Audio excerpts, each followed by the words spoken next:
Hi everyone and welcome. My name is Mark Atamian and I've spent nearly 3 decades in the jewelry industry.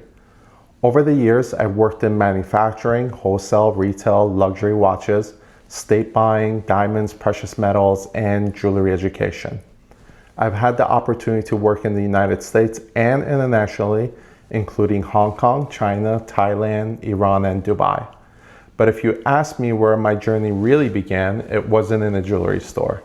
It started on the floor. When I was about 4 years old, my father would occasionally take me with him to his jewelry shop, and like many children, I wanted to be close to my dad.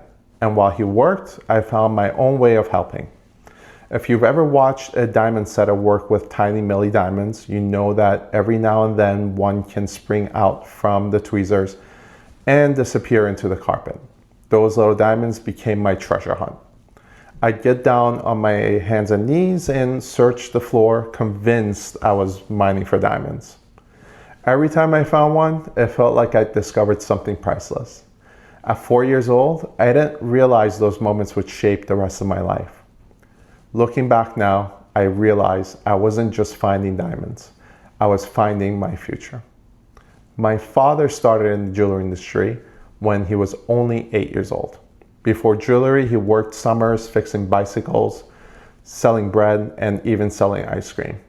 One day, my grandfather gave him a piece of advice that changed everything. He told him, choose a profession that has always existed and one you believe always will.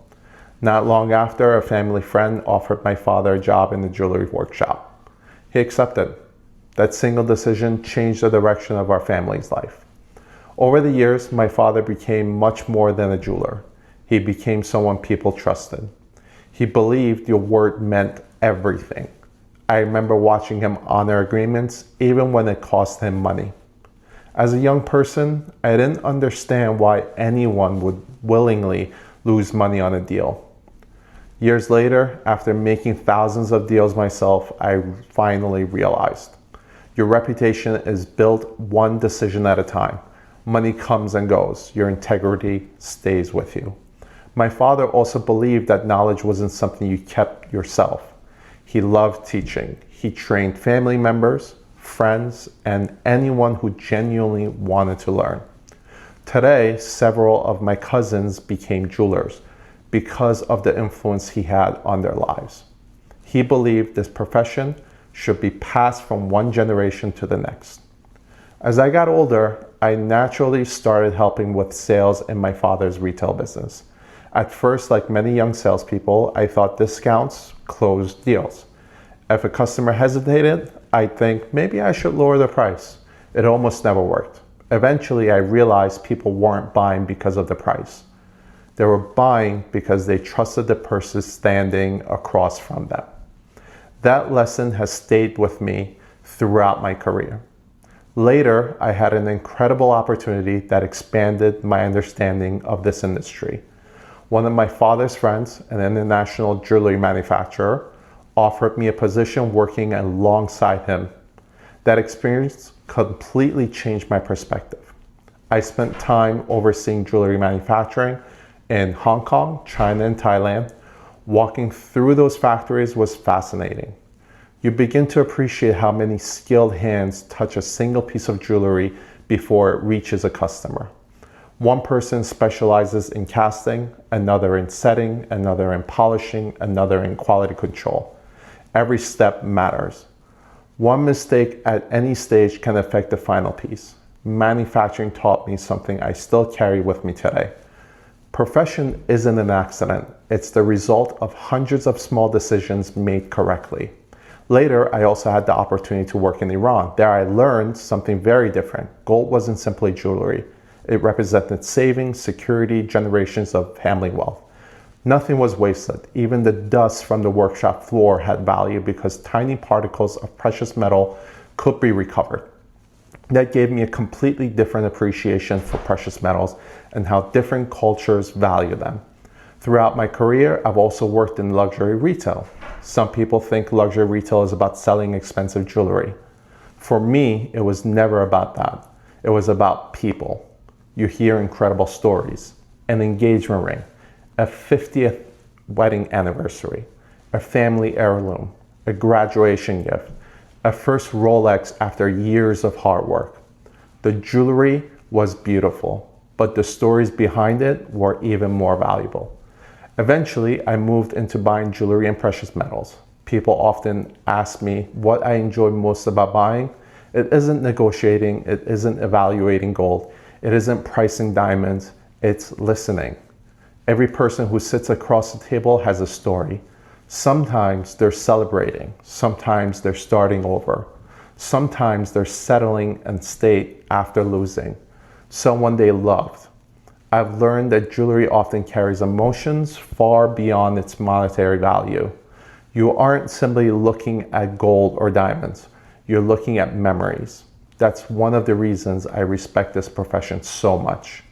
People place enormous trust in the person evaluating something that may have been in their family for generations. That's a responsibility I never take lightly. Over nearly 30 years, this industry has given me far more than a career. It's introduced me to remarkable people. It's allowed me to travel the world. It challenged me. It's humbled me. Most importantly, it taught me lessons that extend far beyond jewelry. It taught me patience. It taught me integrity. It taught me craftsmanship. It taught me that relationships are always more valuable than transactions. And it reminded me that no matter how much technology changes, people still value honesty. So why am I starting this channel now? Because I believe there comes a point in your career where your responsibility shifts early in life. You're trying to learn. Then you're trying to build. Eventually, you realize it's time to give something back. This channel isn't about selling jewelry. It isn't about convincing you to buy a watch. It isn't about telling you what's expensive. It's about helping people understand an industry that has fascinated me for almost my entire life.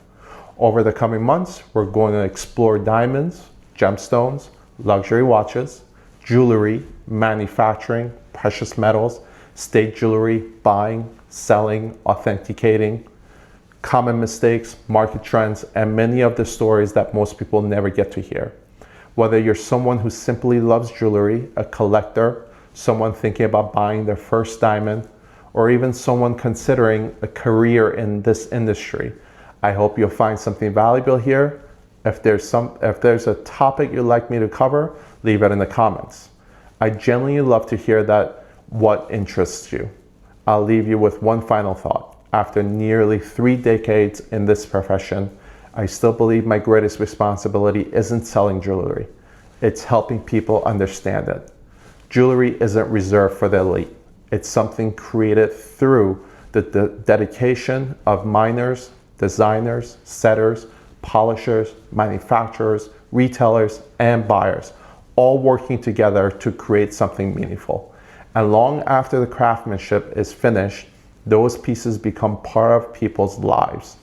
They celebrate marriage, mark anniversaries, honor achievements, remember loved ones, carry family history. Every piece tells a story. If I can help people better understand those stories, then I believe I'll have given something meaningful back to an industry that has given me so much. Thank you for spending these few minutes with me. I'm looking forward to this journey, and I hope you'll join me for the next video. I'm Mark Atamian, and remember, every piece has a story. Have a good one.